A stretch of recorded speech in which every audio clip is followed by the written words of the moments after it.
Hi everyone, in this video we are going to talk about how to read and understand the status of your I-Gard command center. To begin, make sure you're on the home page. Once there, go ahead and click the System Status button on the left-hand side. Once you click the System Status button, you are able to see all system information. At the very top, there is a General Status line. In this case, it says HRG System OK. This means everything's all good with the system. The line underneath that general status line will show you the information that comes from the system module, which is the DSP-DSM. And what the DSM does is it measures the phase to ground voltages and determines whether there's been a ground fault or loss of phase.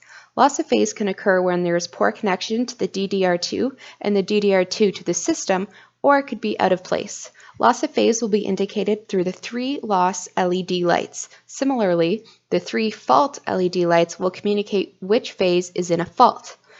The percentage fault number indicates what percentage of a fault you have. This number will range from 0 to 100. The next line is the NGR let-through setting. This is the let-through rating of the neutral grounding resistor. This should match the rating of the neutral grounding resistor. The next line is alarm level. This is the level at which the DSP will alarm on the occurrence of a ground fault. This number is configurable and we have a separate video on that. However, the default setting is 50%.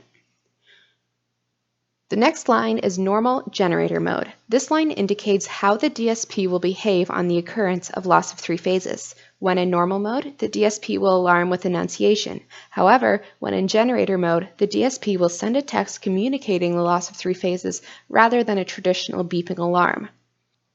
The next line is NGR monitoring. This line will detect if you have an NGR monitoring module and communicates its status. In this case, there is no DSP DRM detected, so the LED light below the line is gray. If there is a DSP DRM detected and the system is okay, the light will be green. If there is a DSP DRM detected and there is a fault, the light will be red.